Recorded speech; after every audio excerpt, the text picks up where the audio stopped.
une de l'actualité, les accusations du Synatic à l'encontre de l'exécutif. Le syndicat autonome des travailleurs de l'information et de la culture dénonce des affectations massives et arbitraires au sein des médias publics. Le ministre en charge de la communication est clairement pointé du doigt ce matin par Sidiki Dramé et ses camarades.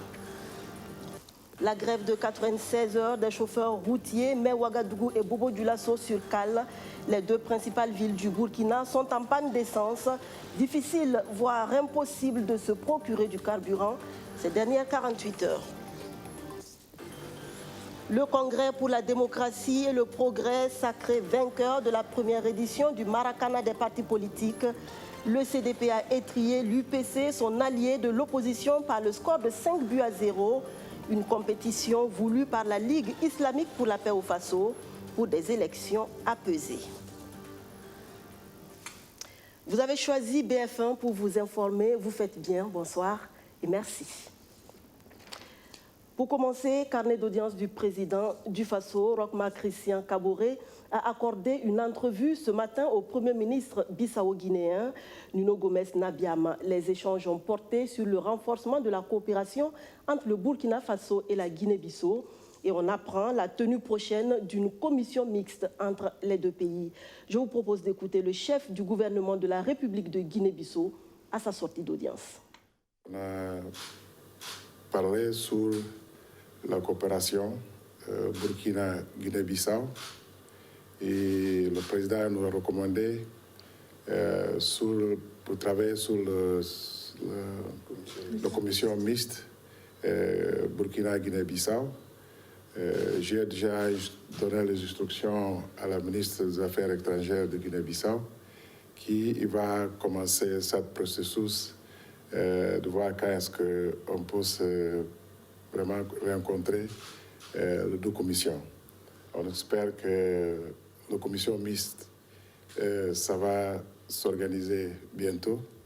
Et là, vraiment, on va revenir à Burkina pour cette affaire. Et cette question, ce soir, le gouvernement est-il en train de réprimer les agents grévistes des médias publics? Le Synatic, en tout cas, est convaincu de cela. La vague d'affectation des travailleurs du département de la communication est jugée arbitraire et dégage surtout une forte odeur de répression, d'après le syndicat autonome des travailleurs de l'information et de la culture, qui était face à la presse ce matin. Archimède Boy. Le Synatic, syndicat autonome des travailleurs de l'information et de la culture, n'est pas content du ministre en charge de la communication.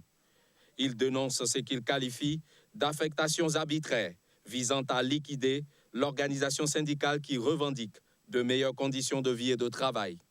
370 agents ont été affectés il y a 7 mois dans divers services de l'administration publique.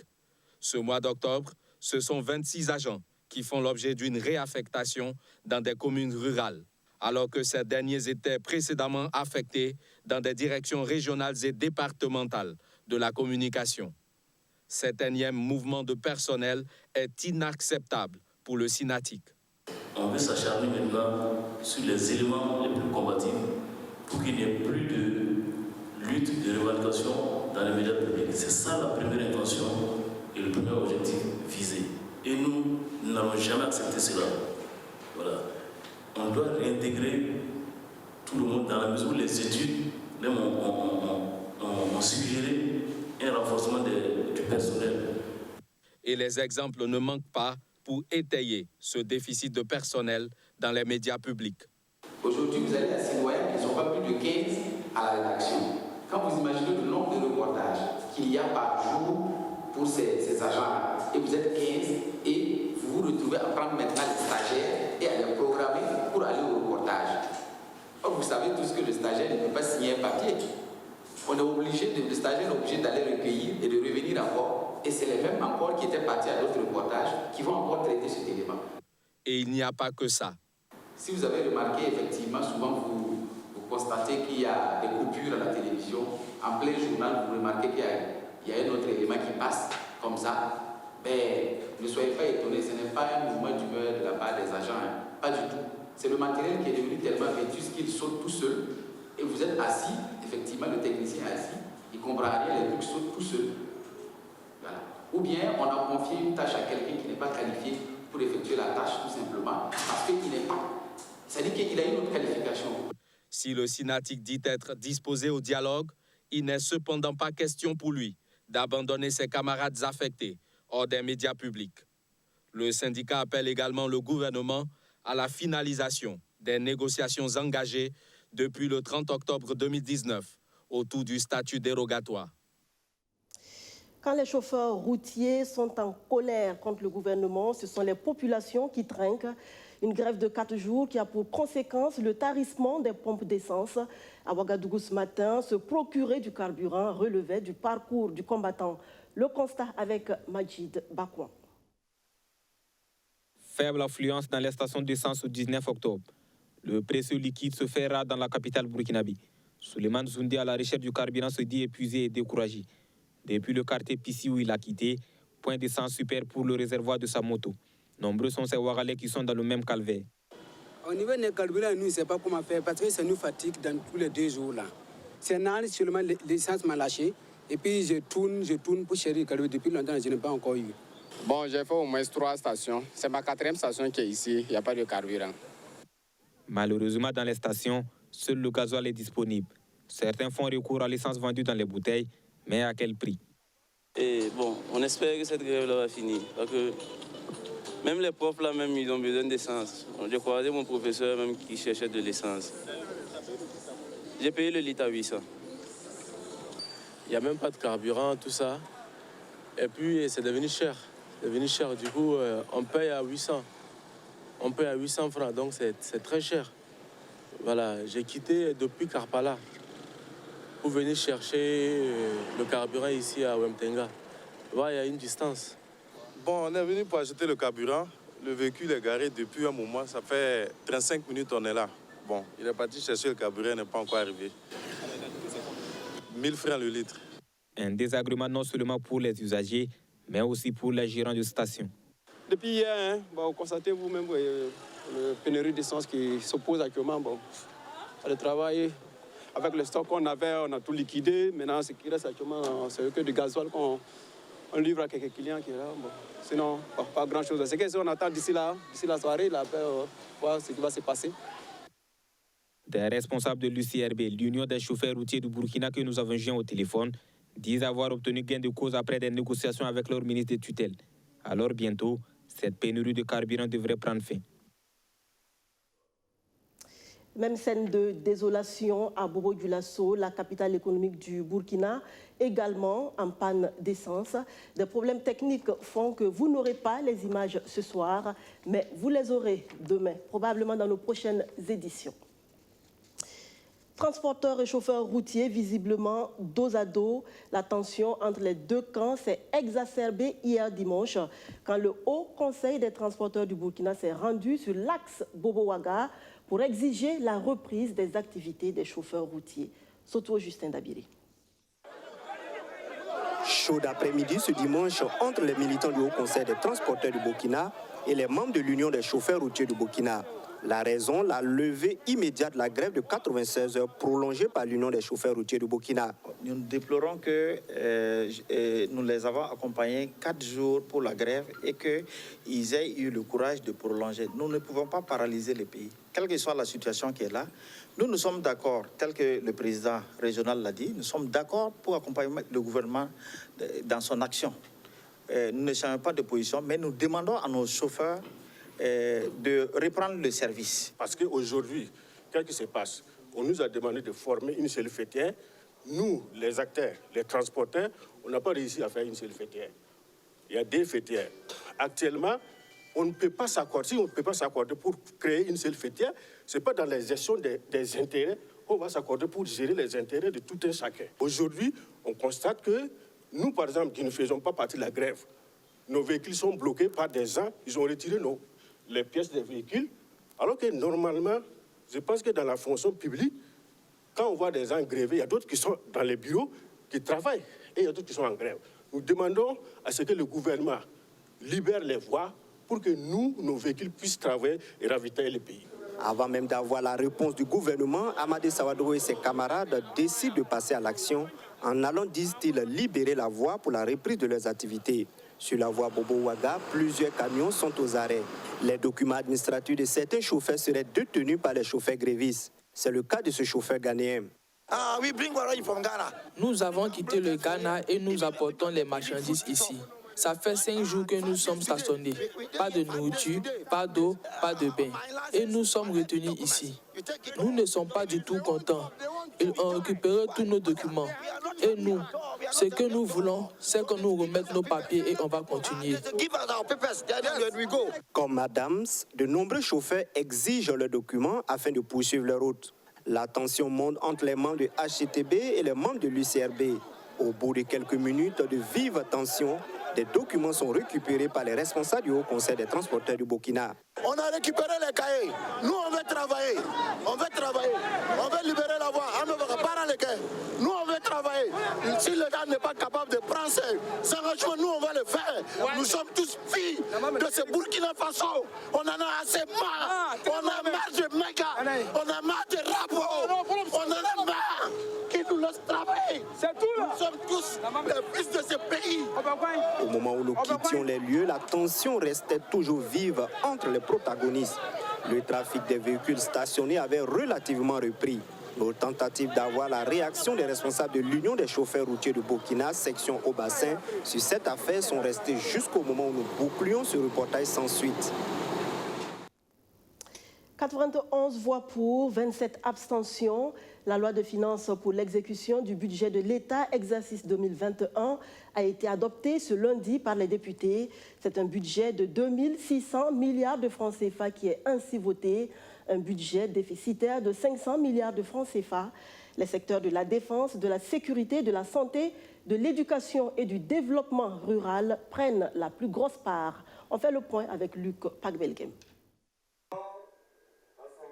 C'est une loi de finances 2021 qui vaut 2651 milliards de francs CFA. Elle a été adoptée par 91 voix pour et 27 abstentions. Ainsi, pour l'exécution du budget de l'État exercice 2021, le gouvernement a quitus pour aborder ses programmes. Un budget déficitaire puisque sur les 2651 milliards, les recettes propres prévues sont de 2110 milliards et environ 545 milliards sont à rechercher. Le projet de budget de l'État exercice 2021, comme l'a indiqué le rapporteur général de la CONFI, après, bien sûr, amendement, s'établit à 2110,974 milliards de francs CFA en recettes et à 2651,774 milliards de francs CFA en dépenses. Les prévisions de recettes propres se chiffrent à 1799,518 milliards de francs CFA en 2021 contre 1672,280 milliards en 2020, soit un accroissement de 127,238 milliards de francs CFA en valeur nominale et 7,61% en valeur relative. Défense, sécurité, éducation, santé, développement rural et infrastructures sont les secteurs prioritaires qui absorbent en majorité ce budget. Seul bémol cependant, les dépenses du personnel qui plombent le budget avec au moins 52% des recettes qu'elle absorbe pour une norme communautaire de 35%. Le gouvernement reste néanmoins confiant au regard des avancées notées malgré un contexte sécuritaire, sanitaire et social difficile. La part du budget de l'État allouée au secteur de la défense et de la sécurité est passée de 12,49% en 2016 à 20,22% en 2021. Une attention particulière a également été accordée aux secteurs prioritaires tels que la santé, l'éducation et le développement rural. Ainsi, le secteur de la santé bénéficie de 13,52% des prévisions budgétaires en 2021, soit 266,80 milliards de francs CFA. Le secteur de l'enseignement, regroupant le préscolaire, le primaire, le secondaire, le supérieur, la recherche scientifique, la formation professionnelle et technique, quant à lui, absorbe 29,92% des prévisions budgétaires en 2021, soit 588,851 milliards de francs CFA. Une partie de l'opposition s'est abstenue de donner son quitus à cette loi de finances. Il s'agit des groupes parlementaires UPC et CDP. Le groupe parlementaire Justice, Paix et Réconciliation, également de l'opposition, s'est joint à la majorité pour adopter à 91 voix la loi de finances pour l'exécution du budget de l'État exercice 2021. Le Burkina Faso est toujours en quête d'une souveraineté budgétaire puisque ses ressources propres ne couvrent pas encore totalement ses dépenses. Un déficit budgétaire de plus de 500 milliards de francs CFA prévu par la loi de finances 2021, un manque à gagner qui sera en partie comblé par des financements extérieurs. L'aide publique au développement, on en parle justement dans la chronique économie de ce lundi avec Rémi Lambert-Nebier et nos confrères de l'économiste du Faso. Vous aurez une idée sur l'opérationnalisation de ce mécanisme de financement. Suivez donc.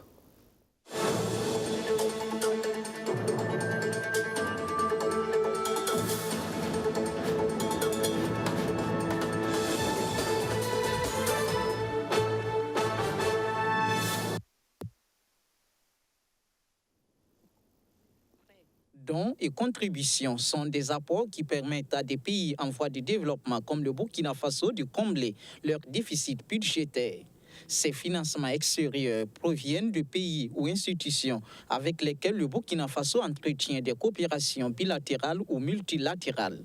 Le rapport 2019 sur la coopération au développement permet de constater que l'Allemagne s'illustre dans sa coopération avec le Burkina Faso en n'octroyant que des dons. En 2019, le pays d'Angela Merkel a fait don de 43,415 milliards de francs CFA au Burkina Faso. Il est suivi des États-Unis qui a offert 42,905 milliards de francs CFA. De la véritable aide publique au développement, ces deux pays en font leur stratégie de financement. Et si on avait 10 pays comme ça avec des montants élevés, effectivement, ça nous soulagerait. Ça soulagerait notre service de la dette. Donc, effectivement, l'Allemagne semble être un peu un cas isolé dans cette approche-là.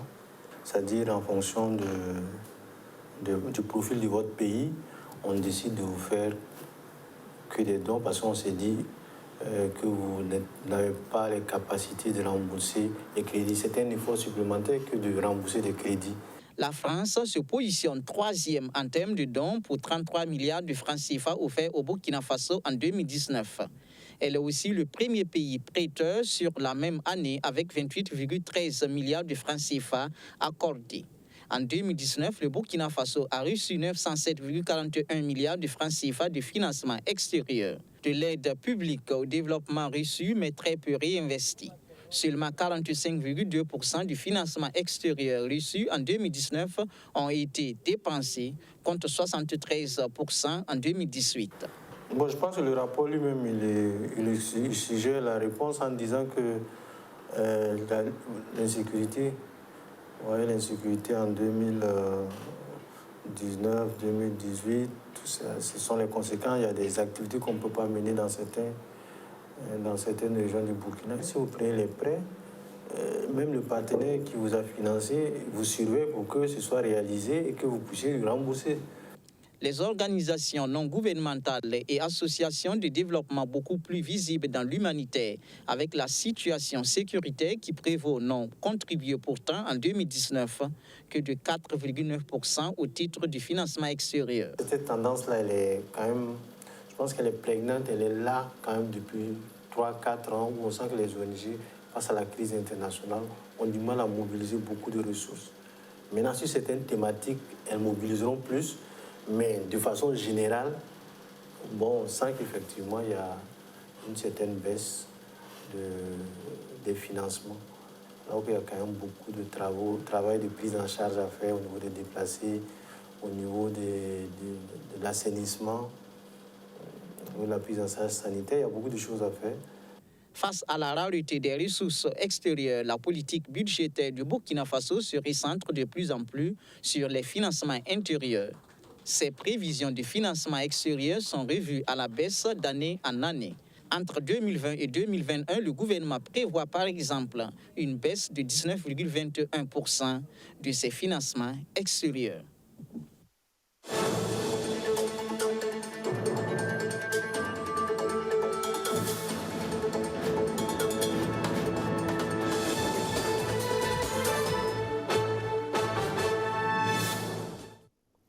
Le 22 novembre approche à grands pas et les initiatives pour des élections apaisées au Burkina Faso se multiplient. Ce dimanche, c'est le service pastoral pour la formation et l'accompagnement des responsables qui a attiré l'attention du citoyen burkinabé sur son rôle dans ce processus. Arsène Konditamdi. La contribution du citoyen à des élections apaisées, débattue au cours d'un panel organisé par le CEPAFA, le service pastoral pour la formation et l'accompagnement des responsables. Selon Maître Alidou Ouedraogo, la CENI a déjà fait un travail remarquable pour gagner la confiance des acteurs. Et la convocation du dialogue politique national par le chef de l'État a permis de mettre les acteurs politiques et leurs partisans sur la même longueur d'onde. Réunir ça dans le contexte que nous vivons, ce n'était pas facile. Ce n'était pas facile d'autant plus que nous voyons ces derniers temps une troisième position. La lucidité du chef d'État est telle qu'il a insisté, malgré les contestations, il a pu réunir cette structure-là, qui a développé le dialogue, qui a fait les choses. Et ensemble, autorité, majorité, représentés au Parlement, ont proposé effectivement les élections. Pour l'abbé Pascal Kolesnoré, élection apaisée ne signifie pas élection sans contestation, car le conflit est inhérent à l'histoire de l'humanité. Pour lui, il faut faire en sorte que ces élections ne créent pas de frustration et qu'elles n'entretiennent pas des rancœurs. Les élections à venir peuvent être extérieurement pacifiques, c'est-à-dire pas de violence, pas de contestation énorme, mais cachées sous un épais sparadrap de vives tensions tacites, de très profondes frustrations et débouchées sur des rancœurs tenaces qui sont plus dangereuses parce qu'elles sont insidieuses, qui sont dangereuses pour la cohésion sociale et même pour le devenir de notre démocratie. Pour Newton Ahmed Bari, les scrutins électoraux ont été trop arrimés à des intérêts pécuniaires. Pour le président de la CENI, il faut que les citoyens s'approprient les élections. Chacun, en fonction de sa position et de sa posture sociale, aura de 1000 francs à millions. Que représente cet argent pour la destinée de notre pays? Il faut que nous réarmions nos concitoyens. La conscience citoyenne, c'est extrêmement important. La conscience citoyenne. Dire que ici, là, c'est quelque chose qui vaut plus que tout. Selon les chiffres provisoires de la CENI, plus de 6 400 000 électeurs sont attendus pour les élections du 22 novembre. 132 partis ont déposé plus de 1700 listes, 1525 ont été validées, ce qui représente près de 5186 candidats titulaires, dont seulement 265 femmes. Dans cette quête d'élections apaisées, la Ligue islamique pour la paix au Faso n'est pas en reste. La LIPF a réuni opposition et majorité hier dimanche autour du ballon rond. À l'occasion, les premiers ont été les derniers. Le parti au pouvoir, le MPP, s'est retrouvé au finish en bas du tableau. Et comme pour affirmer sa soif de victoire, le CDP a sévèrement corrigé ses adversaires en se hissant au sommet du premier Maracana des partis politiques. Arsène Konditamdi. 5-0, le Lion n'a vu que du noir au cours de cette finale qu'il a opposé au CDP, son allié de l'opposition politique. Dès la première période, l'ancien parti au pouvoir affiche ses ambitions et marque coup sur coup 2 buts avant la pause.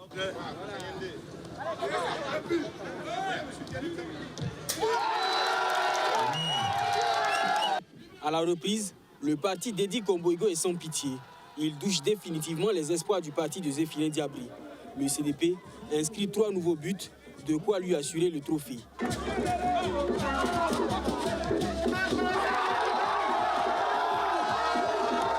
Naturellement, je suis heureux d'assister à cette belle finale qui a vu la victoire du CDP sur un autre parti de l'opposition. Si vous me permettez, vous voyez, un coup KO dans ce pays, ça va être difficile. Mais L'esprit, c'est le fair play, le meilleur à gagner. Et je souhaite que pour les élections à venir, que nous sortions de ces élections-là dans la paix, dans la fraternité. Pour l'UPC, cette compétition est prémonitoire. Elle annonce la victoire prochaine d'un des partis issus de l'opposition aux élections du 22 novembre. Nous avons eu la chance d'arriver en finale en éliminant toutes les équipes de la majorité présidentielle avec leur arsenal de joueurs et de moyens financiers colossaux pour montrer déjà que nous sommes déjà en jambes solidement bien positionnés et bien bâtis pour affronter ces échéances électorales le 22 novembre. Et déjà, nous avons battu notre adversaire direct qui est le MPP, ce qui veut dire que notre victoire au soir du 22 novembre est une formalité. Malheureusement, nous avons perdu contre le CDP, mais ça a été juste une défaite face à nos amis de l'opposition, à nos amis de l'accord politique. Cette compétition sportive est initiée par la Ligue islamique pour la paix au Faso. Elle fait suite à une série de rencontres organisées avec les partis politiques pour prôner la paix et le vivre ensemble. Très satisfait. Parce que dans un premier temps, le fait d'avoir tous ces 6 grands partis politiques sur un seul terrain, en tout cas on remercie Allah. Parce que dans n'importe quel pays, ce n'est pas sûr qu'on pourra le faire. Vous savez très bien ce qui se passe dans les autres pays, à la veille des élections. Mais si nous, ici, on arrive à mener tous ces 6 grands partis pour nous amuser, il faut remercier Allah. 6 partis politiques, 3 de la majorité et 3 de l'opposition, ont pris part à cette initiative. Le CDP est sacré champion, l'UPC et l'ADF-RDA se retrouvent sur le podium. Les 3 de la majorité, UNIPS, NTD et MPP, occupent dans l'ordre les 3 dernières places.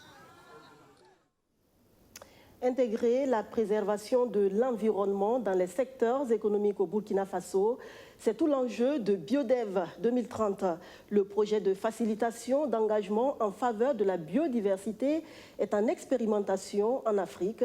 Le Burkina Faso, à travers l'Union internationale pour la conservation de la nature, veut lui aussi se mettre au vert d'ici à l'horizon 2030. Alexis Belemnaba.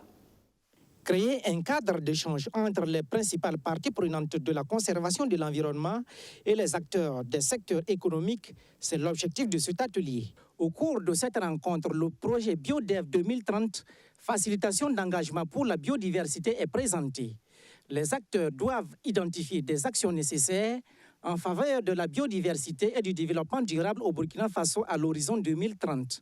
De façon pratique, on va procéder d'abord par identifier les secteurs à forte pression sur ces biodiversités biologiques au Burkina. Et à partir de là, on va engager un processus de dialogue avec toutes les parties prenantes pour que chacun puisse non seulement valider les niveaux de pression qui aura été trouvé et que chacun dise à partir de maintenant, voilà ce que je vais faire pour faire baisser le niveau de pression, voilà ce que je vais faire pour faire revivre la biodiversité déjà dégradée.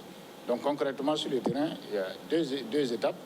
Une étude qui va permettre de fixer la ligne de base en termes de pression et de dégradation, et une autre qui va permettre de s'engager de manière chiffrée à faire baisser, en tout cas à améliorer cette ligne de base. Pour le secrétaire permanent du ministère en charge de l'environnement, ce projet BioDev 2030 promeut l'engagement des acteurs de ce secteur à la conservation de l'environnement.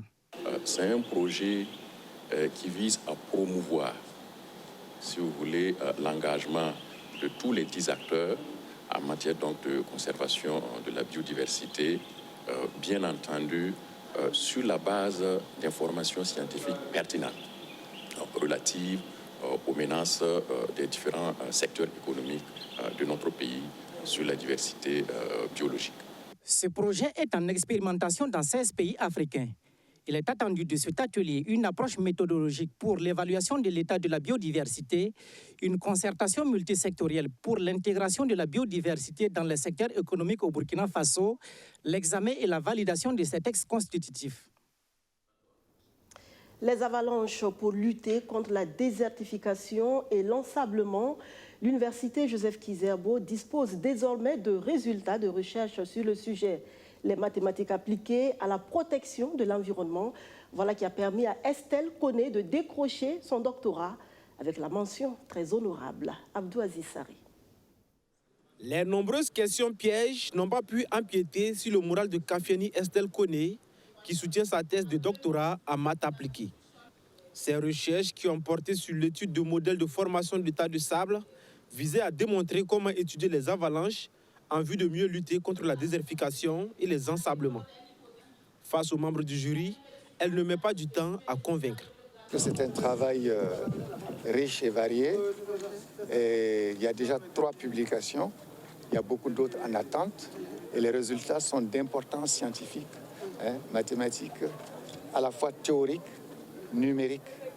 Donc, c'est des études théoriques de la simulation numérique. C'est rare que dans les thèses, on ne trouve cette densité de travail. Après une analyse minutieuse du document, il est jugé recevable à cause de la pertinence du thème et de la bonne formulation des thèses selon le jury. 2 facteurs qui permettent à Kamfieni Estelle Koné d'obtenir la mention très honorable. Ça a été long, pénible, mais bon, au final, ça a payé, mais c'était difficile. J'ai toujours voulu appliquer les mathématiques à un domaine physique bien précis. Donc, c'est un thème que le professeur m'a proposé, que j'ai trouvé intéressant. Donc, j'ai aimé, c'est avec plaisir que j'ai travaillé dessus. Désormais, c'est le Dr Kamfieni Estelle Koné. Pour son directeur de thèse, ce titre est amplement mérité. C'est l'aboutissement de journées blanches, d'hésitation, de doute pour l'étudiant et aussi pour l'encadreur. Parce que lorsque vous travaillez sur les questions, il n'y a pas de résultat. Vous voyez donc le regard qui peut être accusateur de l'étudiante. Et ce n'est pas évident. Et dès qu'il y a de bons résultats, on est content. Donc, j'accueille avec beaucoup de joie l'achèvement et l'aboutissement de ce travail. Et cette mention, qui est la plus grande des mentions, qui est décernée à l'Université Joseph Priverbeau, traduit effectivement la qualité du travail et traduit aussi que le travail paye. 4 ans, c'est le temps qu'a pris Kamfieni Estelle Koné pour finaliser ses recherches. Mais elle ne compte pas s'arrêter en si bon chemin. Son objectif, travailler sur de nouveaux sujets de recherche. Avec le temps, on apprend à voir au-delà des imperfections. On apprend à accepter les défauts des autres car on se rend compte qu'on est loin soi-même d'être modèle de perfection.